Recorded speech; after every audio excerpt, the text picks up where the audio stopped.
di malam pertengahan Sya'ban, dan mengampuni yang memohon ampunan sekalipun sebanyak bulu domba di sekuk kalem. Ya, bahwa pada saat pertengahan Sya'ban buku amalan manusia ditutup. Ya, pernah dengar itu hadis yang mengatakan bahwa bangun di malam Sya'ban, tunaikan salat sekian rakaat, dibacakan dengan qul huwallahu di awalnya dan sebagainya. Siapapun yang bermohon ampunan kepada Allah, maka Allah akan mengampuni orang yang memohon ampunan itu. Pernah dengar hadis ini?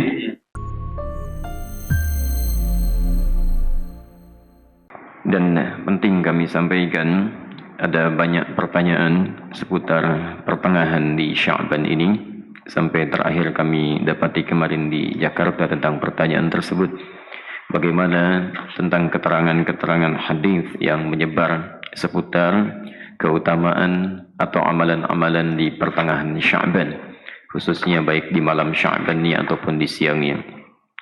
Penting kami sampaikan, setidaknya hadis-hadis seputar pertengahan Sya'ban kita bisa dapati ada satu yang kualitasnya sahih, ada satu yang kualitasnya dhaif, dan selebihnya umumnya palsu. Ya, selebihnya umumnya palsu. Saya ambil contoh yang palsu misalnya. Anda bisa temukan ini di kitab Ibnu Majah. Kalau punya kitabnya Sunan Ibnu Majah jilid pertama halaman 421, atau di Sunan Al-Baihaqi Syu'abul Iman jilid ketiga halaman 387, atau kalau Anda memiliki kitab Silsilah Al-Ahadits Ad-Dha'ifah karya Syekh Muhammad Nasiruddin Al-Albani, Anda bisa temukan di nomor hadis 2132. Baik, riwayat ini disampaikan oleh seorang bernama Ibnu Abi Sarba. Beliau mengatakan menerima dari Ibrahim bin Muhammad, beliau menerima dari Muawiyah bin Abdullah bin Ja'far, disampaikan dan disandarkan pada sahabat Ali bin Abi Thalib. Alhamdulillah. Hadisnya barangkali sangat populer, pernah Anda dengar. Idza kanat lailatun nisfi min Sya'ban, jika telah tiba malam pertengahan bulan Sya'ban, atau malam atau di hari pertengahan Sya'ban, faqumu lailaha, maka hidupkan malamnya dengan banyak menunaikan salat. Wasumu naharaha, dan siangnya lakukan dengan puasa. Faman min mustaghfirin, maka siapapun yang bermohon ampunan kepada Allah, maka Allah akan mengampuni orang yang memohon ampunan itu. Pernah dengar hadis ini? Nah, itu statusnya palsu ya. Hadisnya palsu. Hadisnya palsu. Cacat palsunya ada pada seorang bernama Ibnu Abi Sarbah, orang pertamanya.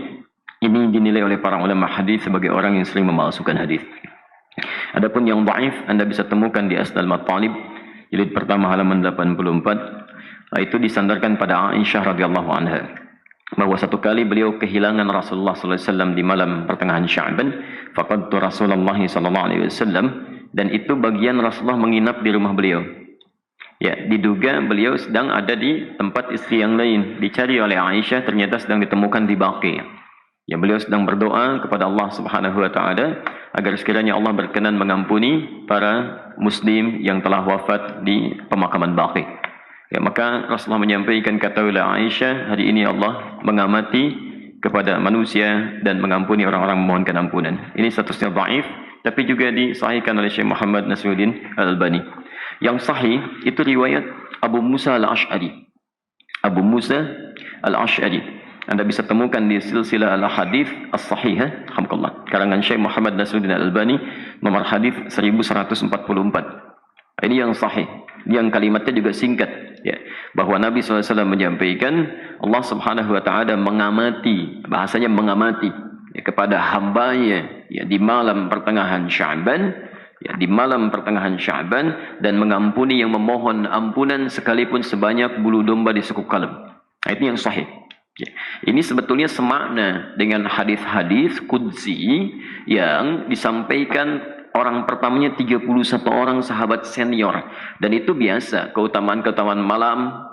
Misal, yanzilu rabbuna tabaraka wa ta'ala, Allah kemudian ya menghamparkan rahmatnya ke langit dunia kepada hambanya setiap sepertiga malam.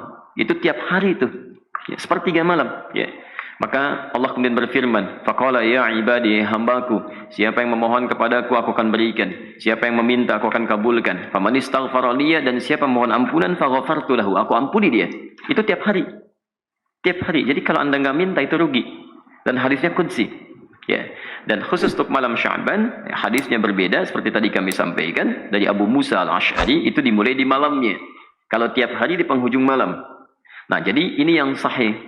Dan amalannya Nabi tidak menyebut spesifik. Karena itu sahabat itu banyak beramal saja. Ya, ada yang kemudian salatnya qiyamul lail, yang tahajud, ya. Ada yang banyak beristighfar, macam-macam. Dan tidak ada amalan spesifik.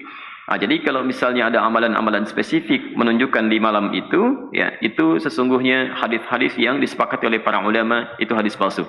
Misal hadis yang mengatakan bahwa bangun di malam Sya'ban, tunaikan solat sekian rakaat, dibacakan dengan qul huwallah di awalnya dan sebagainya. Itu saking palsunya hadis itu, di kitab hadis palsu aja nggak ada. Ya, saking palsunya itu nggak ada. Ya.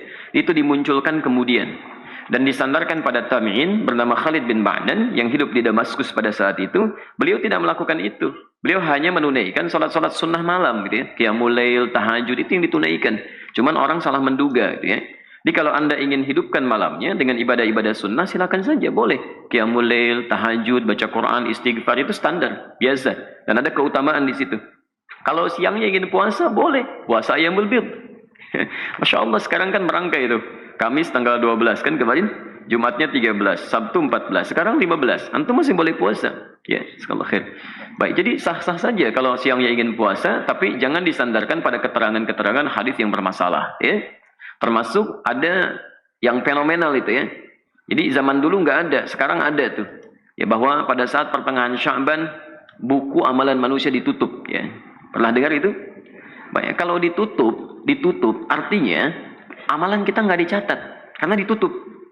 Di antum bebas saja lakukan apa aja tuh karena nggak dicatat tuh ya. Mau pinjam handphone teman, mau ngambil sandal di Baitur Rahim karena nggak dicatat tuh. Ya, karena tutupnya nggak dicatat. Dan mustahil buku catatan amal seorang hamba ditutup kecuali dia telah wafat. Dia telah wafat. Dia ditutup itu setelah wafat. Kalau dia masih hidup, dia pasti terbuka. Masih terbuka dia. Dan semua akan ditulis dan ditampakkan di akhirat nanti. Dalilnya sahih. Faman ya'mal mithqala dzarratin khairan yarah. Siapa yang berbuat satu kebaikan akan ditampakkan sekecil apapun. Ya, wa may ya'mal mithqala dzarratin syarran yarah. Yang ada hanyalah pena yang diangkat, yang tidak dituliskan. Itu pun bukan di pertengahan Sya'ban atau bahkan di Ramadan, bukan. Hanya dikhususkan pada 3 golongan tertentu. Rafi'al qalam an thalathin, kan? Atau an thalathah. Diangkat pena, tidak dituliskan hisabnya dari 3 golongan. Anis sabiyyi hatta yahtalima, dari anak kecil sampai dia balik. Jadi kalau anak kecil tidak sholat, dia nggak dihisab oleh Allah sebelum dia balik. Itu diangkat penanya, tapi bukunya masih terbuka, catatannya ada. Dia. Baik. Kemudian siapa lagi? Wa 'anil majnuni hatta yufiqa. Ya, 'anil majnuni hatta yufiqa. Dari orang yang terganggu ya kesadarannya, baik sampai dia sadar kembali. Yang disebut tidak waras dan sebagainya gitu ya. Baik, nah itu tidak dihisab, tidak dihitung. Jadi kalau dia naik misalnya ngambil mangga Anda, dia lempar, kemudian dia ambil mangganya, Anda nggak usah marah karena Allah pun nggak hisab. Ya, Allah tidak hisab. Jelas ya? Nah, karena dia melakukan amalan berdasarkan bukan karena kesadarannya. Dan yang terakhir, anin naimi hatta yastaiqidha. Ya, dari orang yang tidur sampai dia bangun. Jadi kalau misalnya ada di antara antum, ya tertidur, kemudian subuh lewat sampai jam 10 itu belum dihisab tuh. Nah, saat bangunnya di situ dia tempat sholatnya. Ya, tapi bukunya tetap terbuka, nggak ditutup ya. Kalau ditutup artinya sudah meninggal dunia, sudah selesai. Baik. Dan tidak ada kerjaan malaikat nutupin buku dibuka lagi tuh ya. Tolong tanyakan kapan ditutupnya, kapan dibukanya tuh. Oke. Jadi itu diantara amalan-amalan yang barangkali penting untuk disampaikan. Jadi tidak sepenuhnya keliru juga beramal di pertengahan Sya'ban, tapi juga tidak sewajarnya jika kita melakukan amalan yang tidak pernah ada dalilnya, ya sekaligus juga tidak ada ketentuan dan contohnya, itu barangkali yang coba kita hindari. Kalau beramalnya silahkan, karena tuntunan umumnya ada, hadisnya dan sebagainya. Tapi amalan-amalan sunnah yang memang pernah diajarkan dan dicontohkan untuk dilakukan. Saya kira jelas ya.